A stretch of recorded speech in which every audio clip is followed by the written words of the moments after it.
My name is Barbara Conkle. I am a hematologist at the University of Washington and the Washington Center for Bleeding Disorders, and I care for adults with bleeding disorders as well as do research in that area.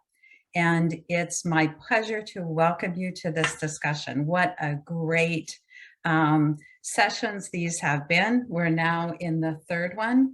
I thought yesterday was great and look forward to the ones later today and tomorrow. As reminders, I just want to remind you that all sessions will be translated into Spanish. So there is a translate button in the upper left area of your screen if you desire that translation. Use the Q&A tab to submit questions and or comments. We'll try to get to as many questions as possible, but I am sure that we won't get to them all. My understanding is that questions and answers will be posted later by NHF. NHF and the speakers cannot offer medical advice. And so if you have a specific question about your bleeding disorder, please consult with your bleeding disorder specialist. You can find details on the development of the SOS and the scoring criteria in the resources section of the event website. And also I was just told that yesterday's program is now on the NHF website. And so you're encouraged to look at that. If you didn't get a chance or you want to see it again, to look at that. Before we start today, I want to introduce our panelists, some of whom you've already met. So I'll make this brief so we can get to the questions. Dr. Veronica Flood is a pediatric hematologist and researcher at the Medical College of Wisconsin.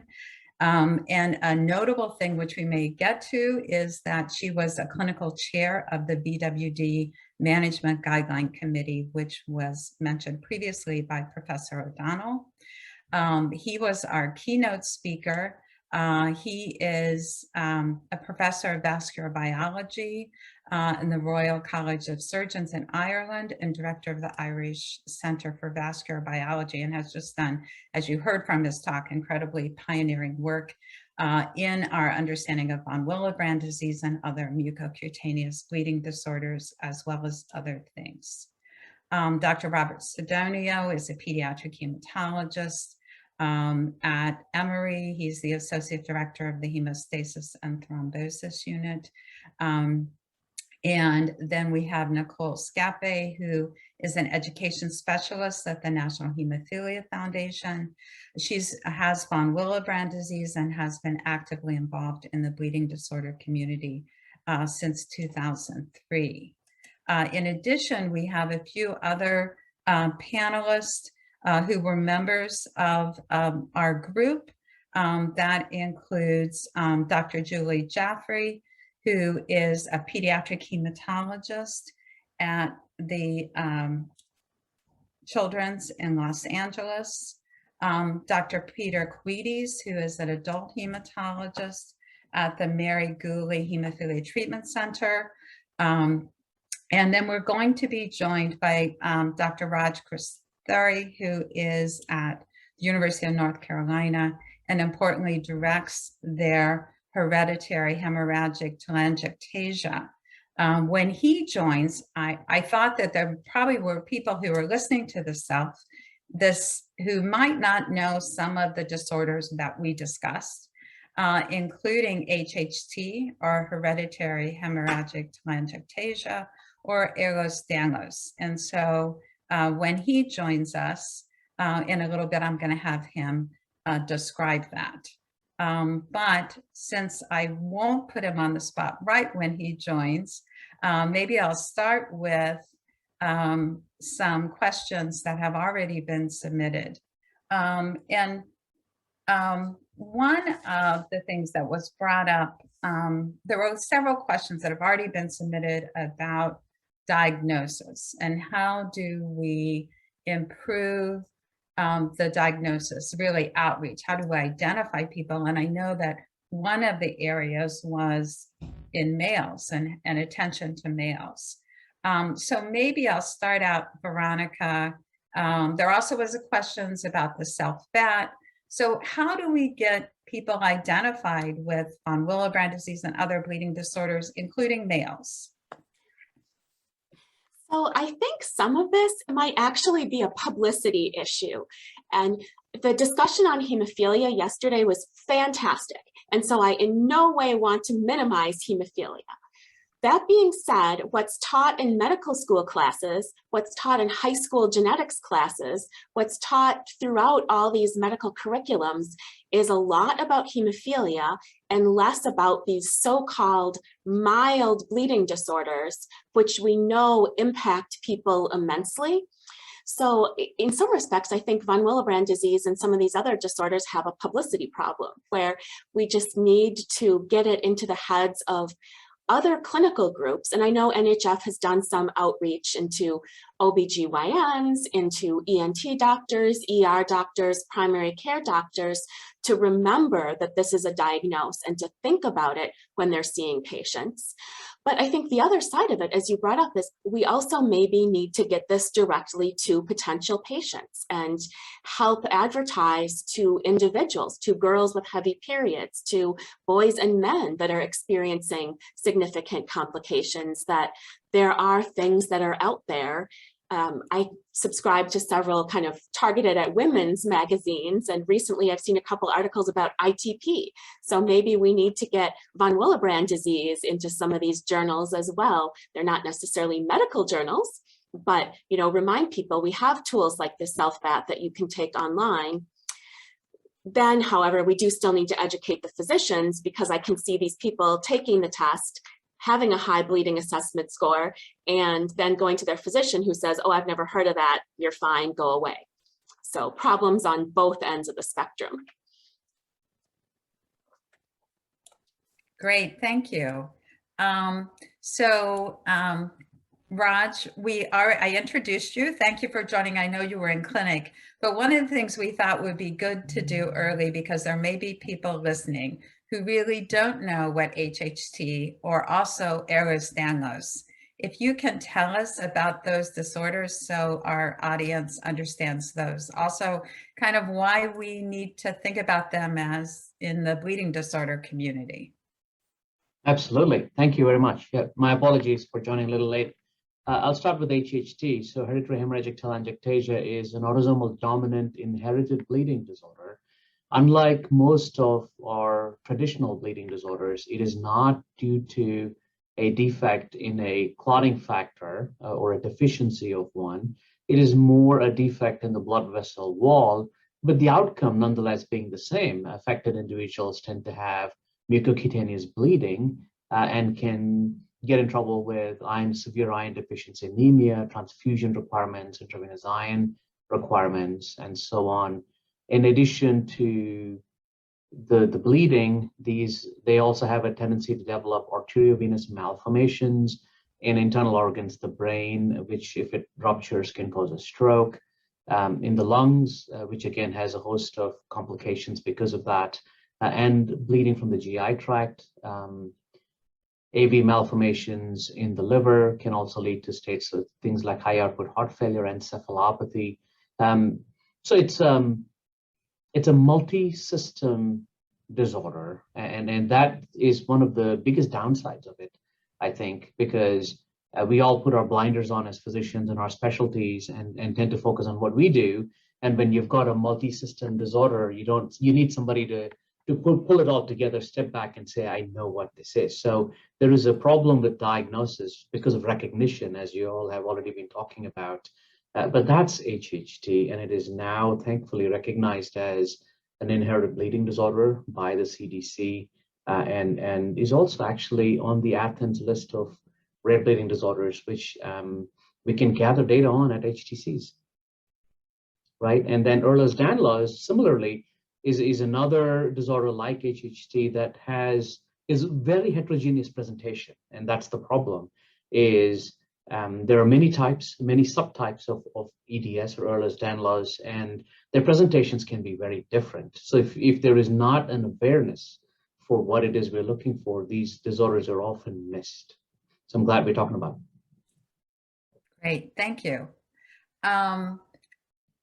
One of the questions that have come up, and I think it ties both to, was kind of how do we make, or how do we classify the patients who we can't diagnose, the bleeding disorders of unknown cause. And also kind of tied to that is, how do we take into consideration that likely many people's bleeding symptoms are due to more than one disorder? And how do we incorporate that into our diagnostic criteria? And Professor O'Donnell, I know you've working on like bleeding of unknown cause, and how do we classify those? And as we look forward to research, we obviously need a criteria for diagnosis. So how can you advise us on that? Yeah, thanks, Barb. That's a great question to begin with. So it's an impossible question, isn't it? I mean, we all face this dilemma day in, day out as to, you know, who are these people? Where do we set the threshold levels? Wherever we set our threshold levels, how are we going to manage these patients for their operations and procedures? And in particular, how are we going to manage children whose parents have this disorder? You know, it just causes, well, endless nightmares for all of us, I think, as to how we go about setting some sort of framework in which these patients can be diagnosed and managed for the best. At the minute, I think there are virtually no evidence to guide that decision-making process whatsoever. You know, the bleeding disorder of unknown cause category is really where we put all the people that we don't understand in terms of their bleeding phenotype. And so until we start making some insights into the mechanisms underlying that bleeding, the inheritance pattern of that bleeding, and the types of bleeding phenotypes that are involved, we're really completely in the dark as far as I'm concerned. Thanks. This is, I think, is a really important area. And I wonder if other panelists want to talk about how we define and how we define that. And perhaps, you know, from the working group, how do individuals, you know, researchers look at defining that, so then we can start to answer questions? Have any takers on that? Robert, do you want to start? Sure. You know, like James mentioned, you know, I think it's important, you know, and when we see patients in our clinic, we often tell them that the majority of patients that we're going to see in the clinic will leave this clinic without a label of a diagnosis of a bleeding disorder. And I think it's important to set those expectations, but that additionally, you know, if we ultimately don't find that they have one of these bleeding disorders, we always inform them, if new bleeding symptoms arise as they get older, that they should return to the clinic, because certainly we have better testing than we had 10 years ago. And we may have missed those, you know, the diagnosis of that, obviously. And, you know, as we move forward, we're going to have lots of these genetic panels, which may be helpful and also may be difficult for us in discerning, you know, when they have certain disorders. And so I think, you know, we do the standard workup, the PT, PTT, fibrinogen, you know, we may add thrombin time, we may investigate for platelet disorders with various ways, with light transmission or whole blood impedance. And certainly we should consider, you know, evaluating for von Willebrand disease on multiple occasions. And then it gets more difficult when you start going down the more rare pathway. And we typically sort of watch the patient over time. And I think it's important for us, when we have those patients that have a significant bleeding tendency, we hold on to them and we follow them over time, hoping eventually that we may get answers for them. Yeah. Julie, do you want to talk about platelet disorders and the challenge of, you know, finding, standardizing, diagnosing platelet disorders? Yeah, all of those things are, you know, I wish in 2021 we had better testing for platelet disorders. I think, you know, people are really focused knowing that testing for von Willebrand disease isn't perfect, and I do know people are working on it. I do feel like we have a pretty good grasp. Certainly we have a long way to go, but when I feel very confident that the patient doesn't have von Willebrand disease, I just then hold my breath and know that, there's this whole other realm of looking at our platelets that we are really poor at figuring out. And so, some people start with something called, platelet function assay, which was really created to figure out if someone was on aspirin and it, worked for stroke prevention. And then we have this kind of really expensive test called that Robert talked about, platelet aggregometry, which, at my center, huge hospital, but we only do it once a week, and it's really hard to get approval, and it's okay. It's not wonderful. And then there's looking under a really crazy microscope called electron microscopy that most places can't even do.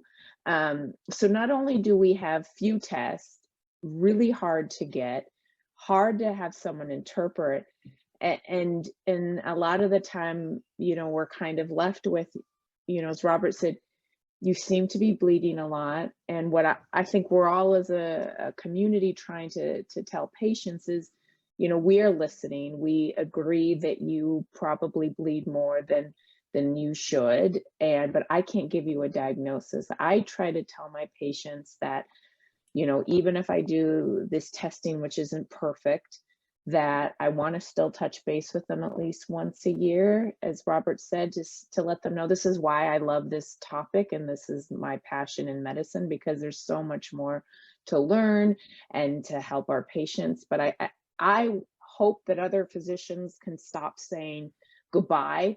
These kind of pretty good tests that we have all look normal, but that's, if we're really worried about you bleeding clinically and the patient bleeding clinically, I hope we start to hold on to some of those patients.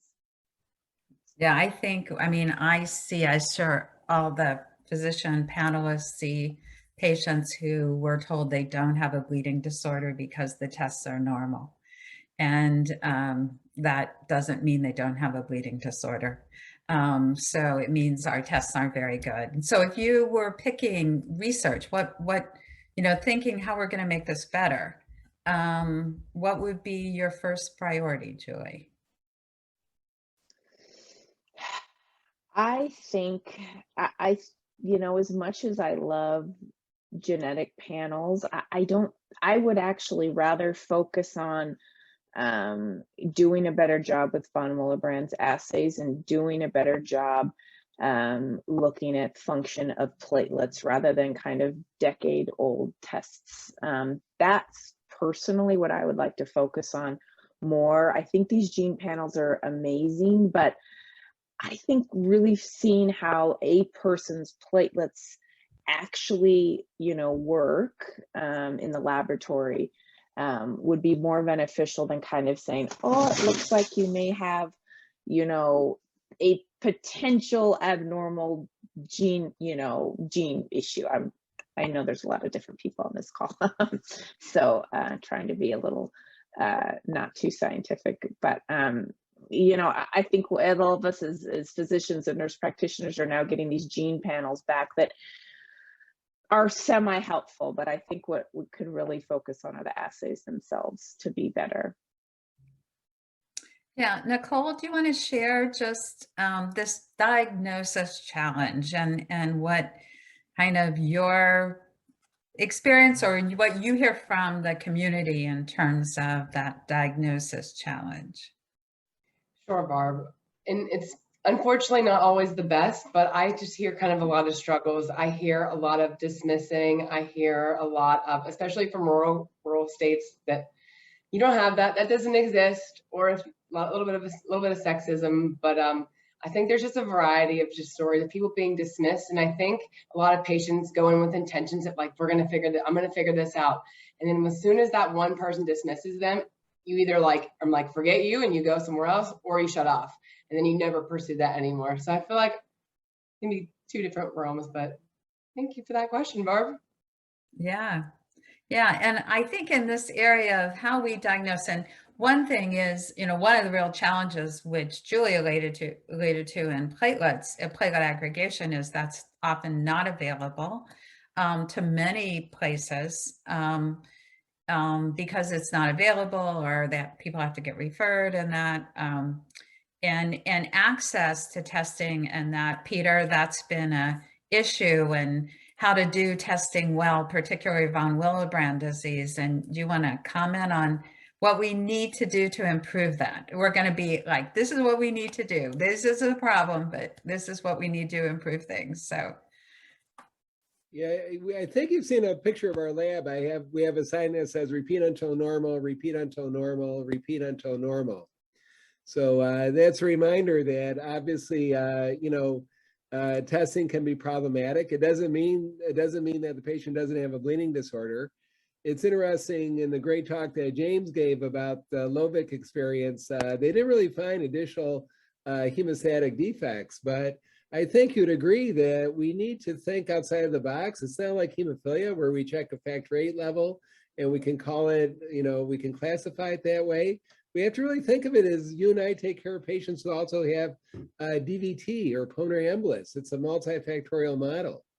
And I think that's important to consider, that there's additional factors that, again, in thrombosis, you don't clot just because you have factor V Leiden, but you throw in additional genetic and environmental risk factors. So I truly believe that's how we're going to really best diagnose and understand bleeding, using that type of multifactorial model. And I think in many ways, the working group too kind of reflects that, because we really struggled, right, Veronica and Robert, about where we were going to put in certain topics like aging and the role of hypermobility, because we can see that overlap, right, with a von Willebrand's patient who has maybe borderline levels, but they're very hypermobile. Or as they get older, maybe their levels are normal, but perhaps they don't have an adequate response.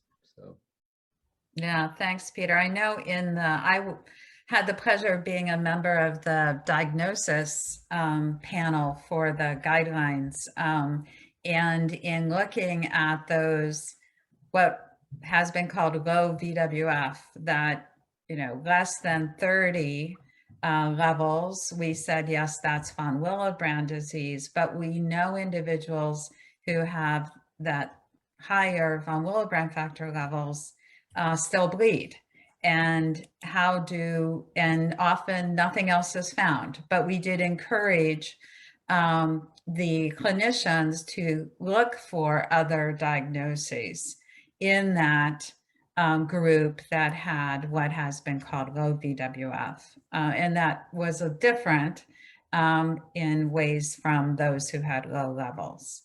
We'll switch a little to HHT, a very good question. So, and I'll ask Raj also to talk about how HHT changes over a patient's lifespan, because it does in terms of presentation. And so this question was, are there tests to diagnose HHT in newborns and children? Does the placenta show any vascular abnormality? Are there genetic tests applicable to babies or cord blood? Thank you. Yeah, so just to talk about what we know of how this evolves over the lifespan of a patient with HHT. In general, in the first 1 to 2 decades of life, so through the teenage years till young adulthood, most affected individuals do not really manifest much but nosebleeds. Even those are not typically problematic. It's the occasional nosebleed, and the first 10 things that people think about are not HHT. But it's not to say that people are not at risk of other complications, because the brain vascular malformations and lung vascular malformations can be present at birth and can develop really early on in life. So typically, if there was a life-threatening event that happened in the first 20 years of life, it would be from rupture of an internal organ vascular malformation, which the people don't even know they have unless there's early diagnosis and appropriate screening, per guidelines. And then as people tend to get older, typically in their 30s, 40s is when the nosebleeds become more and more of a problem. Liver, AVMs, and gastrointestinal vascular malformations tend to develop after the age of 40 typically. So then the phenotype, if you will, after the age of 40 tends to be one of more recurrent chronic bleeding, iron deficiency, anemia, liver-related complications, and so forth. Not uncommonly by the 60s, a lot of these patients are transfusion dependent, if not iron infusion dependent. So it really changes over a person's life in terms of what the manifestations are. And interestingly, and this is something we don't understand very well, even within the same family, where you know the causal mutation for HHT is the same in siblings, between 2 generations, mom, daughter, you find one has hardly any symptoms at all, and the other has really bad symptoms. So the determinants of the phenotype are more than the underlying HHT causing mutation. And there's a lot of work now that is some work that's going on by 3 or 4 groups around the world, trying to find out, understand better these genotype phenotype correlations and other disease modifiers that will impact a person's phenotype with HHT. Now, to answer the question of can we diagnose it at birth or in childhood? Yes. There are 3 genes that are known to cause HHT, and between the 3 of them, they account for somewhere between 85 to 90% of all affected individuals. If you speak to geneticists who work in the field, they feel that it is these 3 genes that cause all of HHT. But if you test somebody who clinically has confirmed HHT, your likelihood of finding a mutation is only about 90%. So that may be more of a technological limitation where we're not able to bridge that 10% gap. But 3 primary genes that cause HHT, and we can test for pathogenic mutations in all 3 of these genes, and this testing can be done at birth. It's easier if you know the familial mutation, then you know exactly what it is you're looking for. We can also do cord blood testing, so you don't have to get a sample from the baby at birth. So yes, all of that is possible, and there are multiple labs in the country that do HHT mutation analysis now. Thank you. I think we'll step into science a little, because the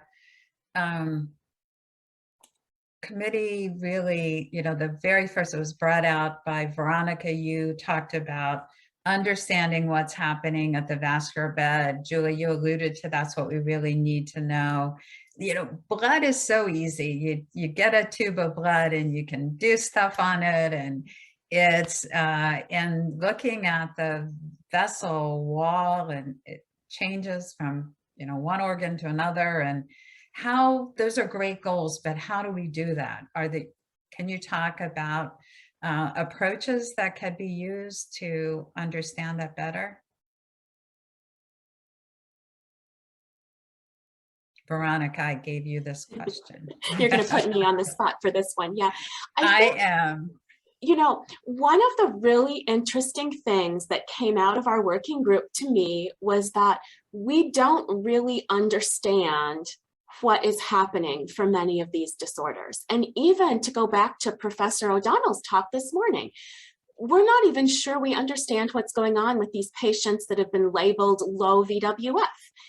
And that is potentially a problem for our ability to identify them and our ability to properly treat them.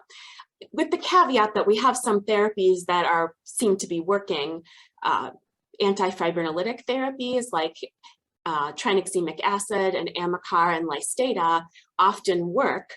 But I think if we had a better understanding of why the bleeding was happening, we might have some better diagnostics, to Julie's earlier point, and we might have better options to treat people because we'd be able to get to the source of the bleeding. So I think one of the things that came out was having some microfluidic models where we can, because it is really difficult to take people's blood vessels from them and do tests with them. I mean, most people don't really want to consent to have that happen. And I really don't think I would consent to have that happen myself. So we need to come up with models where we can look at these in the laboratory to figure out what's going on. And then hopefully figure out how we can fix the problem. But it also could be that it's a combination of things going on, that there are some problems with blood clotting proteins. There are some problems with the platelets, which we think of as the little blood clotting cells, but that probably do a lot of things we don't really understand. And then it's that interaction with the blood vessel. And if you have a small problem with each of those, it's going to end up in people having lots of bleeding. And we can test the clotting proteins pretty well, but the rest of it, we just don't do a good job with. So I think some better models to start with, and then I will let James tackle what he wants to add on, because I'm sure he has some great ideas too. Yes. Well, I've got ideas, Veronica. I don't know if they're great or not, but I'm happy to share them. So my feeling is that the studies in the von Willebrand field have just been, and indeed the mucocutaneous bleeding disorders are worse. The studies have been too small for too long. And so what we really need to do now are to have big studies where we've got deep phenotype on the patients that we're assessing. So, you know, the oncologists are doing this really well. They're leading the field. We've seen some of it with COVID-19. So the von Willebrand disease field needs to see that writing on the wall. You know, we need studies where we're not just looking for one or two new sequence variants in a number of genes. What we need are big studies with deep clinical phenotype, and then we need genomics, epigenomics, proteomics, glycomics, and so on and so on. And allied to that, we need big data analysis and systems biology. That way, we get to the heart of what's causing this mucocutaneous bleeding, and then we can direct our diagnostic tests appropriately. But we can't detect things that we don't know that exist, right? I think that's my fundamental take on things, is that we have to be more ambitious. So I have a taker, because this question, you know, and I think, James, you pointed out that we need all avenues of funding to support these large initiatives. But what do we think NHF can do, since NHF is sponsoring this? We'll start with NHF. Any takers on how they see the role of NHF in this? Well, I'll pick on one of the co-chairs if no one else there. So Robert, what do you see as the role of NHF in? Well, I mean, obviously they started this conversation. You know, I don't think we would be talking so much about, you know, the other 3- and 4-letter words, you know, descriptors. And so I think that's one good thing. I know that there are some studies and some things that Athens is trying to do with regards to HHT. And so I think this is like a good start. You know, I didn't know Raj before this, and I read some of his papers, but I didn't really know him that well. And Pam Trepane, I knew from some other, you know, initiatives. So I think, you know, trying to get us all talking together, sharing what we've learned from, you know, being within our little silos, hopefully there'll be some overlap. And, you know, I think, I mean, I'm excited, you know, when we initially, Veronica and I looked at this, we saw von Willebrand's, and then we said, you know, then it kept going, comma, inherited bleeding disorders, comma, HHT, comma, EDS. And so, you know, we're excited that hopefully what we've learned, some of the things that we've done to advance the field, and hopefully people like Raj, things that they're doing successful, could help us do this. And I hope that NHF after this will continue to have these collaborations, because it's only going to lead to more interest. We know our industry colleagues are watching this, and hopefully this will also stimulate some, you know, research grants and questions that may bridge our fields. Yeah, there was a good question. Oh, go ahead. I wasn't prepared, Barb. So I was slow on the uptake. I apologize. But I agree with Robert 100%. And from our perspective, our plan is that we will continue with this journey. It has been 18 months getting us to today. And it has been a wonderful collaboration with the community on all of our priority areas, all of our working groups, all of the committee members, and to understand what the gaps have been. And now it will be us identifying those key people, those key partnerships that we need to work with, and not only NHF, but identifying where some of these gaps would best be served. So it might not be NHF who moves all of this forward. We will be working with our academia institutions, our key opinion leaders throughout the nation, as well as throughout the world, our industry partners, our community members, because if we don't have our community members behind us, then we can't move this forward. We can design all kinds of clinical trials, but if they're not willing to participate, then they don't go anywhere. So it will be a part of this is getting the community, and we started at the very beginning by asking the community, what were the gaps? What do you like about research? What do you not like about research? How can we make those changes? And we brought them along with us, and community has been involved from the very beginning in our listening sessions, in our survey. We've been reaching out to our chapters. They've been involved in the committees. They're involved in our panel discussions. So as we move forward, they'll be involved with the strategic planning to implement what this means. And it's not going to be something that happens right away. There will be low-hanging fruit that we can implement right away. But there's stuff that we're going to have to work on over the years. And we'll be reaching out to all of you in order to do that. And seeing how we can move forward with this in a very positive manner, but we don't want to let it die. We don't want to go, oh, we had the summit today and that's it. We'll be working on this and continuing to reach out, and you'll know our names, and we've got your phone numbers and we got your email addresses, and we'll be continuing to knock on your electronic doors. Thank you, Michelle. I didn't mean to put you on the spot. I was kind of like, everybody needs to do this. So there's an interesting question that I will put to the panel. Is biopharma industry properly incentivized to develop new therapeutics and diagnostics for bleeding of unknown cause, HHT, the collagen disorders like Ehlers-Danlos? What do we think about that? Why should someone want to fund a study in bleeding of unknown cause and help us develop diagnostics? Any takers? I don't know, Raj, if you want to comment on HHT and to start off. Yeah, happy to. And BUC as well, because we see those in clinic as well, don't we? It's Yes.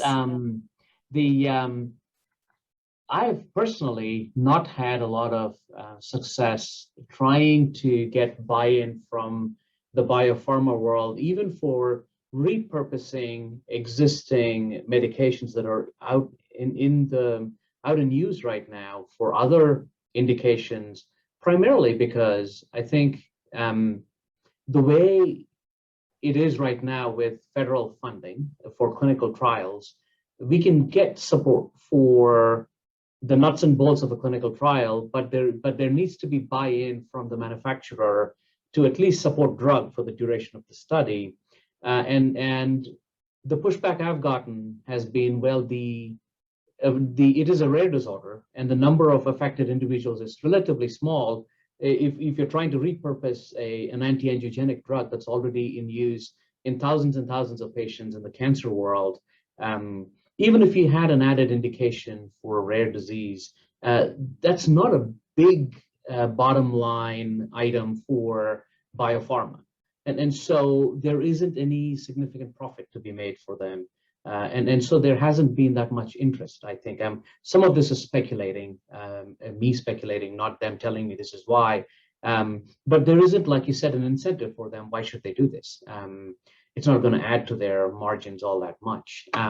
So if you're going to partner with them, the incentive has to be, there has to be some incentive, and I don't know what that would be in the world of rare diseases, particularly from the repurposing of drugs that are already existing for other indications. If you're creating a new drug, now there may be a lot more incentive there as opposed to repurposing, but then the NIH has been very supportive of trying to repurpose existing medications. That's the reason I brought that up. My 2 cents on the BUC side is it's a little different because I think we're still struggling with defining BUC. And unless we can get a universally accepted definition for BUC so that all of us are talking about the same thing when we say BUC, certainly as it pertains to any clinical research we do, retrospective or prospective, we all need to be saying the same thing. Otherwise, we'd be going in circles. Okay, thanks. Others? Have anyone else want to comment on that? I mean, I can speak in terms of BUC, or when I think someone has, you know, Ehlers-Danlos or a more milder form of collagen issue, that it's really difficult to help the patients. And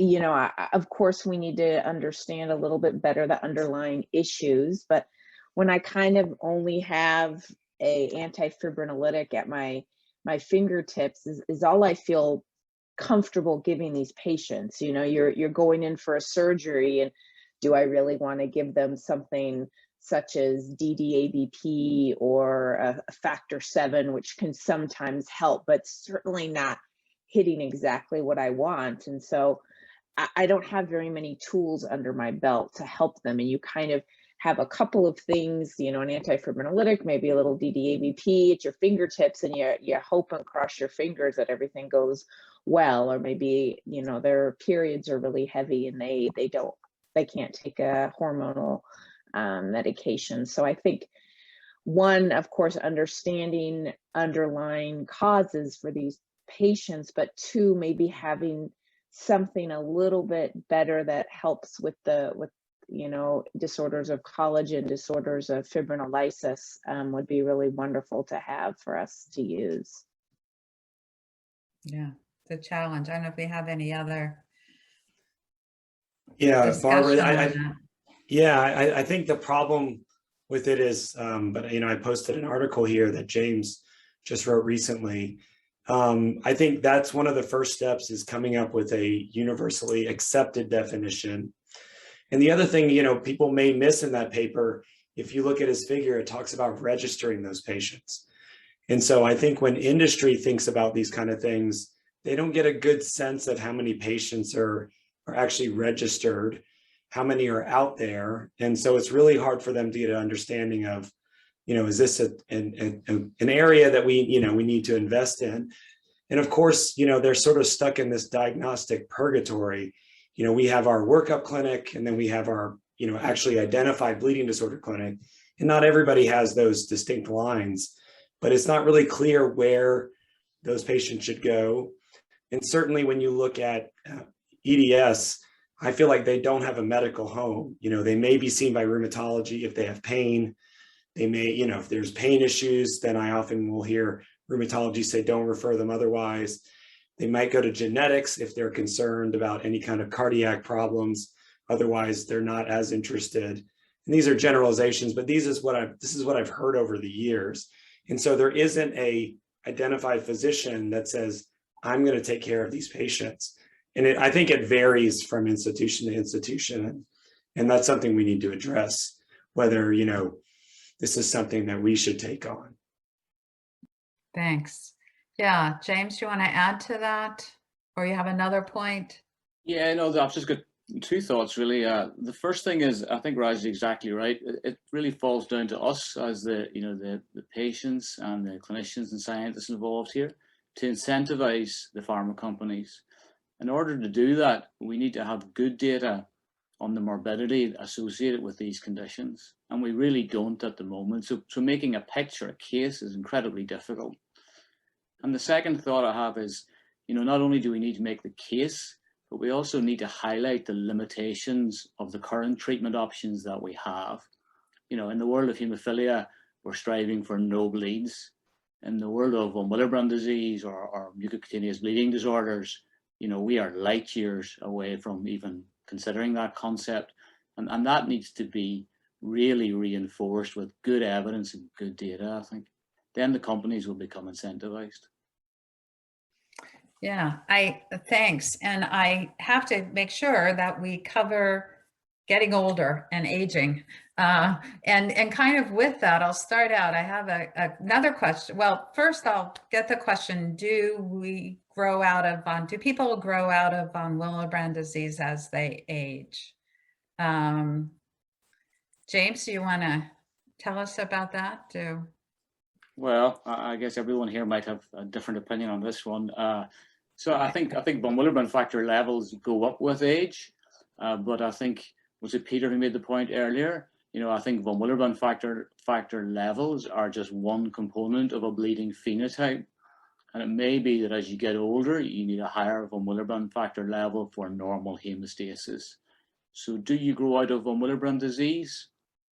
I don't think so. But I think that your bleeding phenotype may vary as you get older, and it almost certainly varies depending upon the type of von Willebrand disease that you begin with. There's no way you grow out of type 3 von Willebrand disease, and the data from the WIN study suggests that you don't grow out of type 2 von Willebrand disease. If you've got low VWF levels, the balance of your hemostasis may change as you age, I think. Nicole, do you hear from the community about this question of people being told they no longer have von Willebrand disease because their levels are higher? I've heard a little bit. So specifically right away, I think about my mom, who is a little bit older, but she has some cardiovascular issues. And so she's dealing with that also, but her BWD levels have risen. So her cardio doctor and her hematologist have a little bit of like a tiff sometimes with her treatment with that going on. So I think that's just one example of aging. I know my levels haven't really changed yet. So knock on wood, I'm 30 now. So it's been like a few years. I remember, I think I was diagnosed at 13. So it's been like a bit of time. So I haven't seen anything insane yet. But I'm trying to think if I can think of anybody else, but a lot of severe individuals that I have spoken with, like they pretty much like stayed severe, but doesn't mean they're not out there. And I'm sure there are some other folks out there that really do as well. And that doesn't even cover our guys or our boys or our men either. That's right. Yeah, we get, but those who come to us, Peter can comment on this as adult hematologist, and the levels have increased some, and now someone wants to put them on aspirin. And what do you do, Peter? Well, I wish I could say we could refer to our guidelines that were involved, Veronica, in the management, but even when we looked at this topic with the management, as James pointed out, it was just a suggestion. It wasn't, strong data. But before I opine upon that, I just want to circle back to what James was saying about, do you really, you may outgrow the laboratory diagnosis, but you may not outgrow the phenotype. So that's the real, question at hand. And I think, James, to the credit of the diagnosis panel, you made it clear that, you shouldn't rescind the diagnosis, but we're hearing about this in the community that people are being told, right? That you no longer have von Willebrand's, and they kind of forget that it's a clinical and laboratory diagnosis. But, in terms of aspirin, I think, that's a challenge. We just resolved at our VWF SCC meeting last week, our committee meeting, that we need to look at this topic about how these people are being managed with von Willebrand's. Are they given after a stent is placed, full dose aspirin and clopidogrel, or just the bare metal stent and aspirin? And also, as our patients age, just like 1% of the population, they're going to develop atrial fibrillation. So I think, Barb, what we do, at least at our institution, is we go by their bleeding phenotype, their BAD score, and we kind of decide, is it high, is it above 10, then, we probably don't want a, P2Y12 inhibitor. But yeah, that's an important area. And we did, focus, we did prioritize that in the subgroup, deliberations. Yeah. I mean, another aging thing, which was touched on, James touched on this, and I guess you and Robert are heading a new prophylaxis network, and commented how in von Willebrand disease, which we're talking about, that's what I was referring to in terms of prophylaxis, that works better for preventing joint bleeding than it does for others, and particularly GI bleeding becomes such a challenge for our older patients with particularly type 2 and type 3, but also some type 1 von Willebrand disease. And James and Robert, with this network, how are you going to make it work for GI bleeding? And what are the, we're talking about research. What are the research questions? How are you going to address, like, why can't we control GI bleeding well in these patients? Yeah, I can start with James. So, I think, Barbara, the biggest issue is, when we create clinical trials, we all just follow the model of hemophilia trials, right? And it just does not work. I think we've shown that. I think all the companies involved understand that. ABR doesn't mean as much in von Willebrand's as it does in hemophilia. And particularly when you're talking about a wide range of bleeding symptoms, like nosebleeds, hematomas, and joint bleeds. And so, as a lot of the work that Tom Abshire did before showed that, there are different strategies, different dosing regimens, the frequency of dosing and how high the dose is. That varies depending on what bleeding symptom you're mostly trying to prevent. So in young children, for example, with nosebleeds, there's a stepwise approach in which most of them actually did pretty well when you did twice a week on prophylaxis. So there's probably going to have to be a stepwise approach. There's probably going to have to be different approaches for each bleeding symptom, and acknowledging that some bleeding symptoms may take much longer period of time to resolve, particularly GI bleeding, as you know. It's hard to change things at the tissue level when there's a disorganization of blood vessels, and giving it in reaction to it may not be adequate. One of the big things that will be interesting is, can you prevent it? Because we all know our patients, particularly with type 2A, are likely going to have issues with it as they get older, but can you mitigate that with prophylaxis? And so, obviously that's going to be a big thing, and trying to convince, trying to have a network that doesn't require, industry funding for each study, but is open across countries and across different types of factor. Obviously, it's going to be very difficult, but it's worth the effort, I think. James, do you want to add to that in terms of the prophylaxis network? Yeah, so this is really Robert's idea. I have to give credit where credit is due. So really the idea is, if we could create a network, that network could underpin a bunch of international collaborative studies, because if we could get patients involved from different centers, those patients then could be, the data from those patients in terms of phenotype and so on could be used for a whole range of studies. That's already been done in some other clinical scenarios, like particularly the epilepsy field, where the individual institution retains overall ownership of the data, but it can be made available for particular studies or not made available depending on what the local decisions are, using the blockchain technology that underpins the cryptocurrency. That's the way that we've kind of thought that it could be done safely.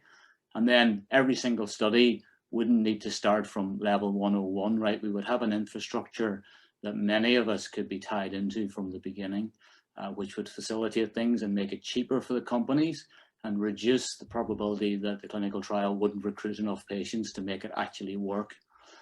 So that was the original idea, and I think it's a good one. Obviously, as Robert says, it will take a lot of effort to get the momentum moving forward. But I think all of us have shared this pain for many years, and so the people that we have spoken to are uniformly positive about the concept, at least. Yeah, thank you.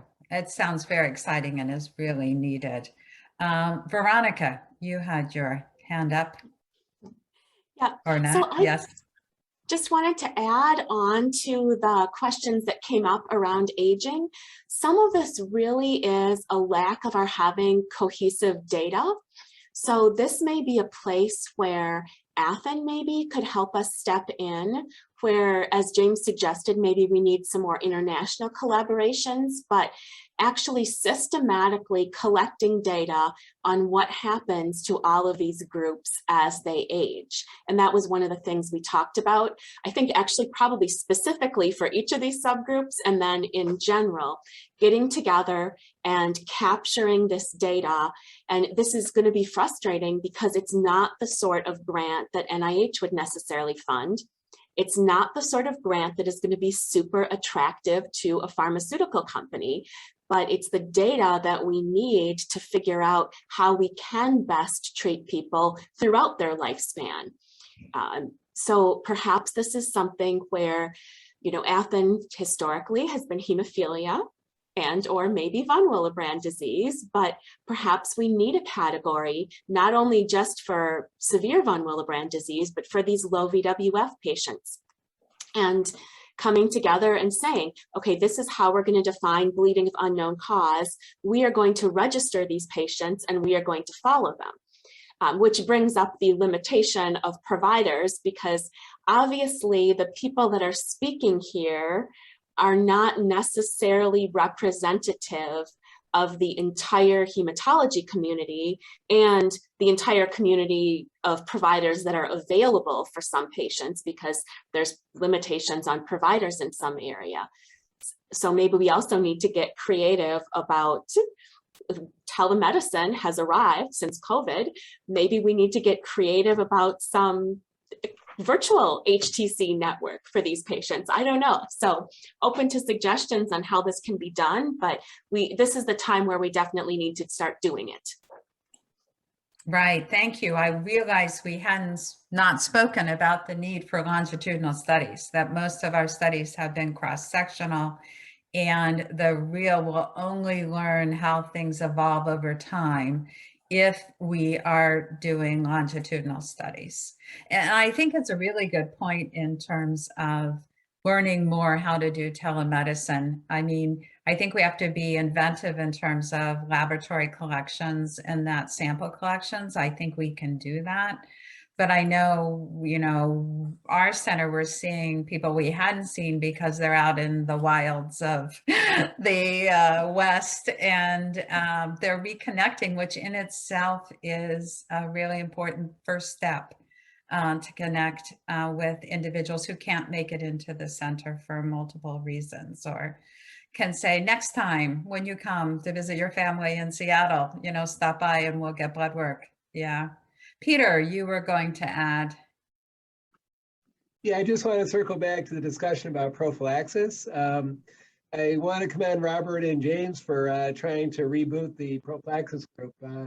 One good thing when we started that in 2005 was that we had lovely meetings, Milan, Copenhagen, Paris.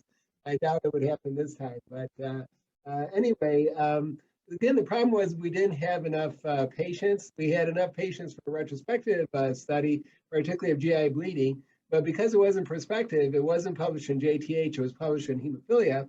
But our prospective study, which was only 11 patients, of which only 3 or 4 were epistaxis, was published in JTH because it was a prospective study.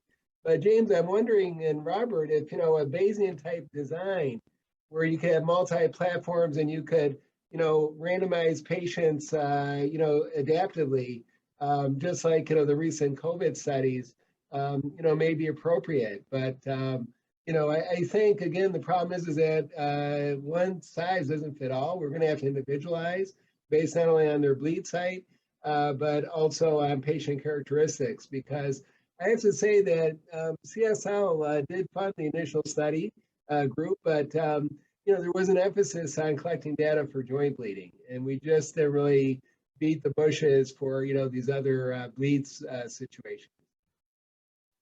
Yeah, I think we're going to have to be creative with the clinical trials. I don't think we can just open a trial, say we're going to put patients on it and go about it. I think it's going to have to be, you know, we're going to have to look at things like adaptive clinical trial design.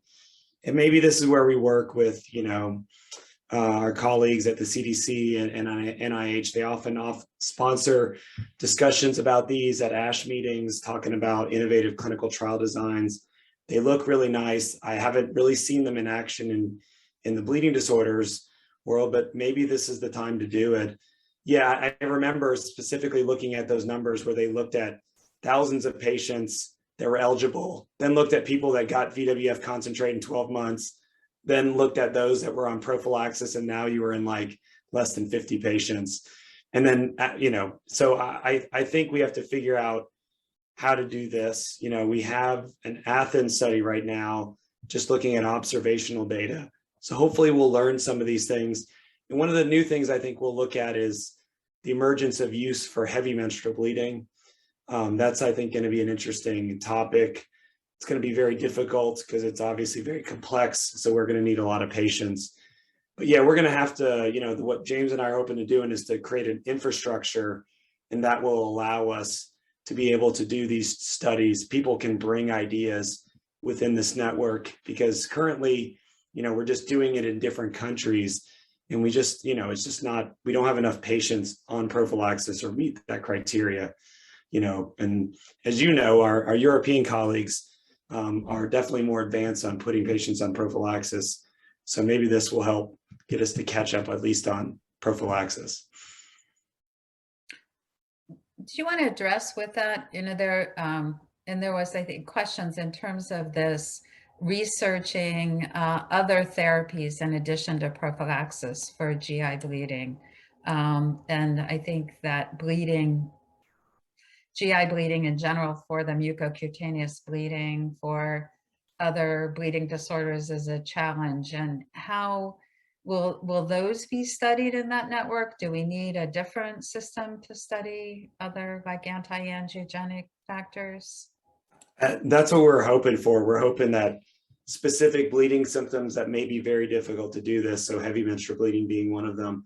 It's very difficult. Maggie is doing some good work on this, but it's very difficult.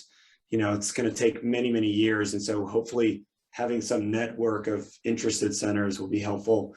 And then, one of the things we talked about, I think it may actually be on that slide, is focusing on some niche areas like angiodysplasia. That's not my particular area of research, but certainly, hopefully somebody could come in with ideas and management strategies and test them using this network. So yeah, we're hoping that's something we can address. Yeah, that brings up the question of, the themes of collaboration and centralization. This is a good question.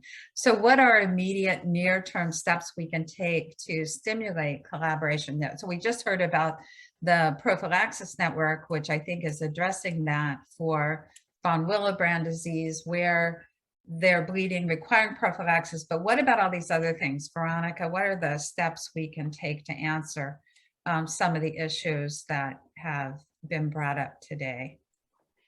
Yeah, so I think that as you pointed out, or somebody pointed out, it's been 18 months to get to us having this seminar. We can't lose the momentum from it.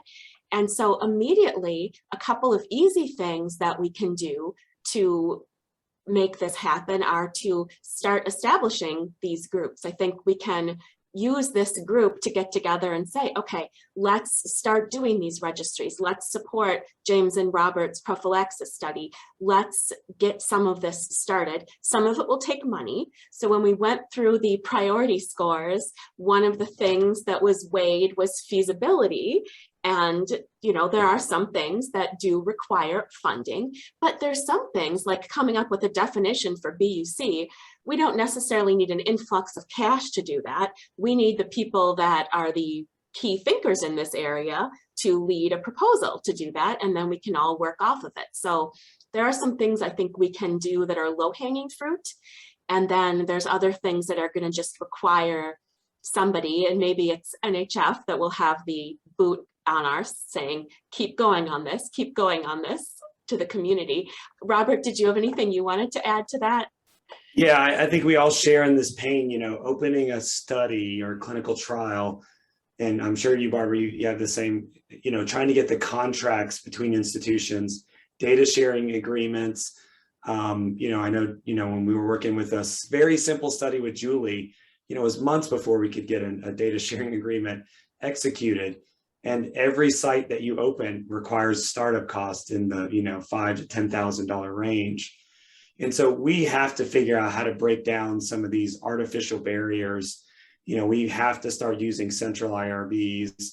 It's just not feasible, because when we open a study, all of the money goes to contracting, study startup. And so, it just becomes a, ridiculous amount of money that requires it. So we got to figure a way to break down that infrastructure issues, because I know we're all suffering with regards to contracting delays, study startup issues. And so we can't, continue to do those kind of things. It's just not going to be effective research. So we have to figure a way around it. Thanks. That we've been talking a lot about bleeding of unknown cause, and I think certainly most of us here see patients, we have in our mind what that usually is. We certainly see people who don't have a diagnosis and don't fit into the mucocutaneous bleeding, but we kind of all, I think, have in our mind, and all the audience may not have that in their mind because they're not doing what we're doing. So I'll have Julie and then Peter talk about the usual patient who we can't diagnose. So Julie, from the pediatric standpoint, just to help our audience understand what we're talking about. I think the most severe patients that I find frustrating, and I'm sure the patients do find frustrating, are teenage girls who have heavy menstrual periods, who also have had some other bleeding issues, such as, had their wisdom teeth removed and a lot of bleeding, or really extensive bruises and other mucocutaneous bleeding that I know there's an issue. I have one patient who had a knee surgery and has had so much joint bleeding in her knee, but every test that I can do for her is normal. And so instead, I try to just support her, as I said, with the medications I have, and I continue to see her. But I think a couple things that we can do as a community, which I said before, is one, continue to educate those of us who aren't on the call, those of us who aren't going to all the meetings and at HTCs, so the other hematologists out there, that please don't let go of these patients. But then on the other hand, talking to all the people on the call that could help answer these questions, such as, we've got Athen in the US to keep a network of these patients so we can keep track, and knowing that these patients need more support, need more medications to help them, need more testing, but also even mental support from all of us to say, yeah, we hear you and we know you have a problem and I'm sorry, but I will at least be here to care, is probably the least I can do. Peter, what's your usual bleeding of unknown cause adult patient? I've been very influenced by the initial series coming out of Wales from Peter Collins and Samuel Baji 5 years ago. Most recently, Will Thomas has an excellent review, as well as the one that Ross Baker and James put. But I think of this as a parallel state of von Willebrand's or platelet function disorder. So considering DDAVP and antifibrinolytic therapy, though, I'm very anxious to be able to perhaps study TFPI deficiency, because that would obviously probably warrant a different approach. But I think, and we've had discussion in problematic cases, are the two of us, Barb, that usually considering as a backbone antifibrinolytic therapy. And then last year we published in American Journal of Hematology using half-dose DDAVP, particularly in these older people. We worry about cardiovascular issues. And often as they age, their levels may be over 100%. So intuitively, you worry with the full dose that, you're going to be clearly, you could be overshooting their levels. So, because of that, I think, that's why, you know, we've been more likely to, you know, look at, you know, more likely in those patients to, you know, consider this, you know, combined approach. And I think, James, you also you have similar approach, correct? I've talked to Michelle Levin, you know, over the years about this. Yeah, James, what's the usual person with bleeding of unknown cause? What kind of bleeding do they have? So I guess the first thing to say, Barb, is sometimes they have very heavy bleeding. You know, some patients who have no identifiable laboratory cause for their bleeding bleed like a patient with quite bad von Willebrand disease. Their bleeding phenotype can be extensive, and their quality of life can be significantly impaired as a result. So I find it unbelievable almost that many of these patients are not being registered. They're not being given an ID card, and they're not being followed up. So we have to recognize that the bleeding can be very severe. The fact that we can't, as a community, can't put an accurate diagnosis on the mechanism doesn't take away from the bleeding phenotype that the patient is experiencing. So some of them bleed a lot. I think we do have treatments, as Peter has intimated. You know, we manage patients in the same way. You know, we've got generic treatments like fibrinolytic inhibitors or DDAVP at various doses. But I think we need to be cognizant of the limitations of those treatments. You know, just because we've had them for many years doesn't mean that they're very good. And I go back to the hemophilia analogy again. You know, striving for 0 bleeds in a woman who's got severe bleeding disorder of unknown cause, you know, she would laugh at me if I suggested that she should have no more nosebleeds or no more heavy periods. So we are, you know, we're using suboptimal treatments, in my opinion, because we have a completely suboptimal understanding of the disease pathogenesis. And that's a question that we have to address. Raj, do you want to add on bleeding of unknown cause and the patients you see with that, you know? Yeah, it is. Symptoms they have? Yeah, on the adult side, it is. My experience has been that I have more adult women with a diagnosis of bleeding of unknown cause than men. Now, whether there is what the determinants of or that, and if there's truly a preponderance, I don't know, because we don't have enough well characterized data to be able to make any conclusion. But that's just my patient population. I do have more women than men, and it is and unfortunately, to echo what others have said, most of them have this story that fits along the lines of having multiple encounters with the medical system, not being definitively recognized one way or the other. People do all of the tests we know how to do and then say, this is all fine, everything tests negative, see you later, and not being registered, as has been pointed out. And again, from a management standpoint, I have a cohort of patients who are managed with TXA, antifibrinolytic therapy, and seem to do well. If it's an elective procedure, then I know how better to manage it. But compared to, I don't know what prophylaxis I can put them on long term. Most of the trouble they get into is unanticipated and not expected. And so how do we see that coming? And if we don't understand these things very well, how do we begin to treat them or keep them out of trouble like we have figured out how to do with hemophilia for the most part? A lot of challenges. Yeah, so true. So let's get back to research. So what is needed in terms of omics research, genomics, proteomics, transcriptomics? How can we bring big data to bear to answer some of these questions? Veronica? Well, I was thinking that was a perfect question for James. No, well, we got you first and then he can go second. I mean, I think some of this is actually going to be a multi-pronged approach because we need more data in all of these areas, but it doesn't necessarily mean that it has to be done sequentially. So I think having some of these big registries where we can do some genomics interpretation, do some proteomics, glycomics, all the other omics he mentioned is important. There can also be concurrent studies on better diagnostic strategies. There can be concurrent studies on treatment options with the treatments that we have now. And then once we get some of this big data, then that can be integrated in terms of improving all these other things. But I don't think they're mutually exclusive. I think they can all go forward and all probably should go forward. But I'm going to let James comment on his favorite omic of the bunch.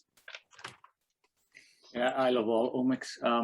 So my perspective on this really was influenced by a talk that Len Valentino organized a number of years ago, where he had someone from NASA come to talk about the genomic studies that they had done on the astronauts.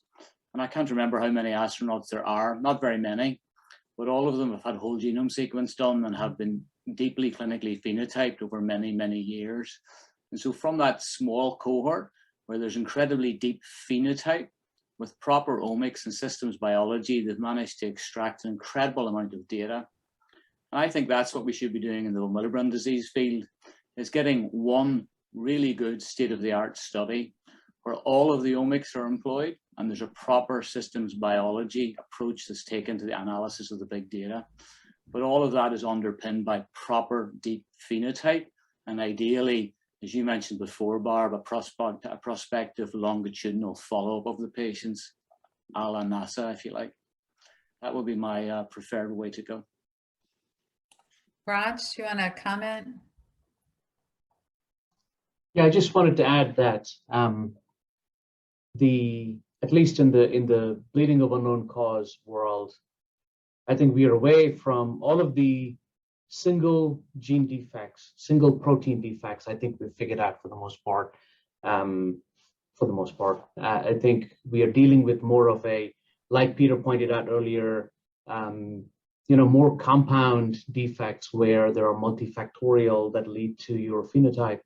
And so while there is a lot of value, and I'm a believer, in omics platforms and getting more whole genome type sequencing and big data, I think we also need functional validation.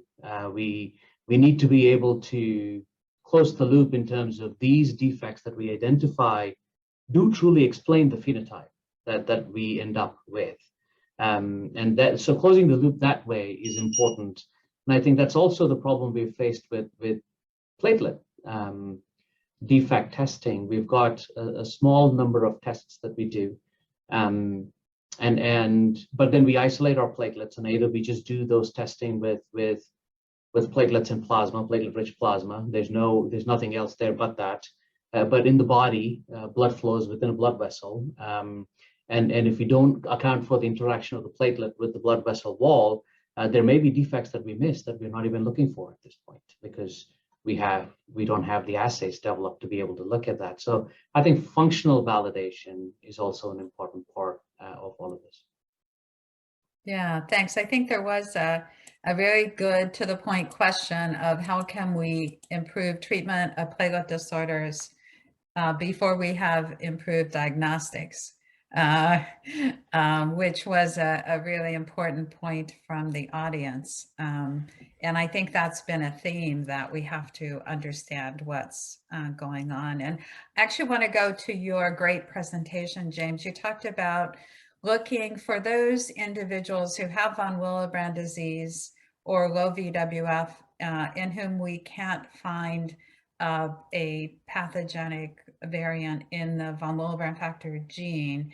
And you talked about clearance, and there's been a lot of work on clearance, but also in biosynthesis. So can you educate us on what you think are going to be defects in biosynthesis leading to low VWF outside of the VWF gene? Yeah, thanks, Barb. So, I think it's obviously this is what one of the focus of the Zimmerman program that Bob Montgomery and everyone in Milwaukee and colleagues have all put a lot of effort into. So there are studies ongoing as part of the Zimmerman program looking at non-VWF gene mechanisms that might impair VWF biosynthesis. So intracellular trafficking, for example, VWF glycosylation abnormalities and how that might impair intracellular trafficking. And then VWF secretion. As we all know, VWF has got 3 secretory pathways from an endothelial cell. and how those different secretory pathways may differ in different individuals, and even perhaps in different vascular beds. So I think there's a multiplicity of ways that VWF biosynthesis could be impacted by genes that are independent of the VWF gene. And already the program has got some very nice preliminary data. Hopefully more news to follow soon. Veronica, I don't know if you want to add anything there. Okay, thanks. Yeah, I think that's going to be key. You know, that's going to be key to understanding also these bleeding of unknown cause a lot, to understand better these other genes and other pathways beside the VWF gene to understand bleeding. So I want to open it to the panel because we've gone through a lot of things. We have 10 minutes left, and I've been directing questions or directing questions from the group, but anything that the working group, particularly that was brought up in the working group, had a lot of discussion about that members of the working group would like to talk about in the panel.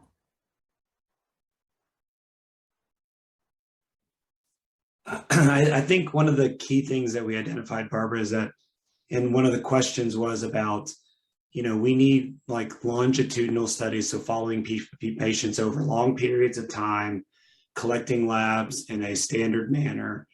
And this needs to cover von Willebrand's, you know, mucocutaneous bleeding disorders, you know, obviously platelet function defects, and Ehlers-Danlos and HHT. And we really need to identify what key labs, what key findings that we need to track over time. And I think this is the kind of data that's going to be useful. You know, this model worked very well for us with hemophilia, obviously, started many years ago, because these are all going to be relatively rare disorders, again, potentially more rare than von Willebrand's, so somewhere between hemophilia and von Willebrand's. And so I think we have the tools, we've done this before, but we really need to collect this data. I know the CDC collects some of this, and Athens does as well. But I think it's important if we have focus projects that will get people interested, because, you know, if you look at large registries, they don't have a lot of bleeding of unknown cause because there hasn't been a priority placed on it. So maybe this is a good time to place priority. Veronica, do you? Yeah, I think I've said most of what was really interesting. So I want to make sure we give time for Peter and Julie and Raj to chime in, since Robert and I got to do the slides. So they may have other input they want to have a chance to say. Yeah. And Nicole. Julie, yeah, and Nicole. Julie, what do you think are important takeaways from this working group?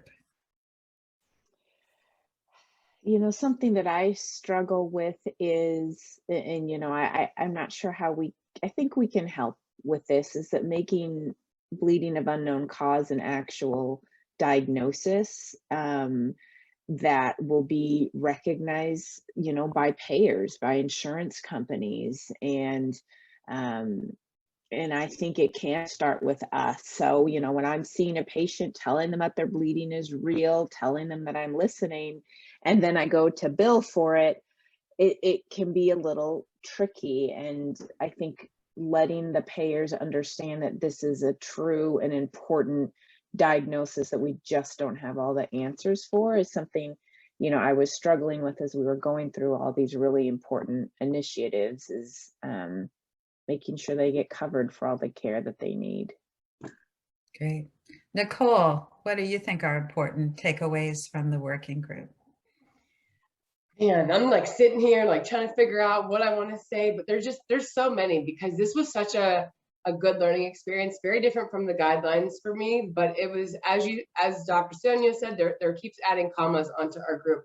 So I think that buck definition is more important than I've ever, like, because when I heard buck in our first meeting, I'm like, what's a buck, like a deer? Totally wrong. But whenever I first heard that, and then I also just think about some of our youth And throughout, even for example, in our Teen Impact Awards, I just remember a young individual saying that they had a bleeding disorder without a diagnosis. And I really never understood until being part of this group how important that was, because, you know, I dealt with my own battles about getting diagnosed with BWD, but I have been diagnosed with BWD.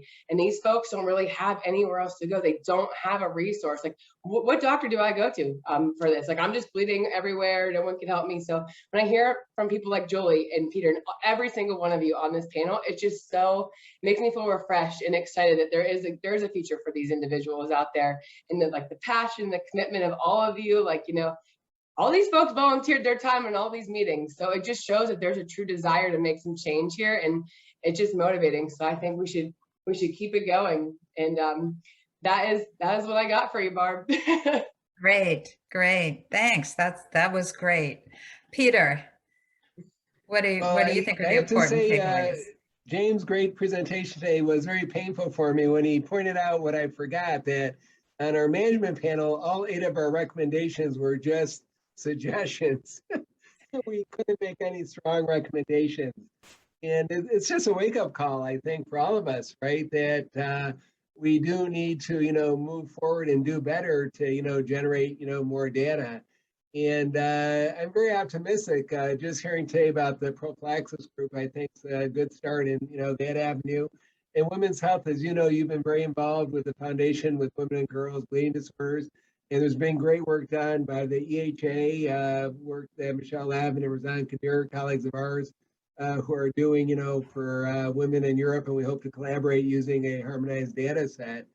And so I think it goes hand in hand, collecting, you know, continue collecting data. We just can't rely on Athens because it's only going to be representative of a very small proportion, though I'm a big proponent of Athens, and I don't mean to shoot ourselves collectively in the foot here. But the reality is for von Willebrand, the far majority of the patients are outside of HTCs, right? So I think, you know, we have to strategize with NHF and with you know, Hemophilia Federation of America and other stakeholders to try to get those patients involved in clinical trials, or at least in, you know, data registries. Raj, what those were great points, Peter. Raj, what do you think are take-home points from Working Group 2? Yes, I echo a lot of what's already been said by the others. What I'd add specifically from with HHT and Ehlers-Danlos type rare disorders in mind is it's hard, as we are all aware, it's hard to do rare disease research to begin with. And I think some groups do this better than most. And I think the bleeding disorders community is one of them. I think there's a lot of expertise, there's a lot of interest. And I don't think infrastructure is a limitation. I think it's just bringing everybody together and having somebody who holds it together and drives the effort forward will achieve a lot. So I was really excited about this initiative and what you know NHF is trying to achieve here. From the HHT perspective, there is I am the only hematologist running an HHT center. Recently, Hani El-Samkari at Mass General does the bulk of the lifting at their HHT center, but we're the only 2 that run HHT centers. And this is this is a bleeding disorder. Most of these patients in the rest of North America are being seen by people who are not hematologists primarily. So I think if we can work with them, if we can raise awareness and get more hematologists involved in the care of these disorders, we will make a huge impact. Yeah, thanks. I think understanding that, and I know just last week I saw a woman who had classic Ehlers-Danlos, but more bleeding than one would expect. But what is more bleeding than one would expect? And how do we evaluate those individuals and give the right care? So, you know, I thought the Working Group 2 had a broad group of disorders that may have some similarities in bleeding and similarities in research questions that I'm hoping we can pull together. There were a lot of comments about infrastructure. I think we commented on that, really what we need to do and what we need to have to answer questions we have in these disorders. And I'd like to thank the panel and the audience. I think this has been a great discussion. I've certainly enjoyed it, and thank you all for your contribution. And Michelle, do you have last words? I saw you appear. Or do Can we thank Drs. Valentino and Recht for having the working group and for allowing us to do this? Yes. Yes, I am sorry that I didn't, and for the support that our working group had through NHF to keep us on task. That has been great, and we hope to continue to be kept on task as we go forward in order to answer some of these important questions and improve care, which is all of our goal, to have less bleeding and more normal lives. So we will continue to work on this, and thank you all.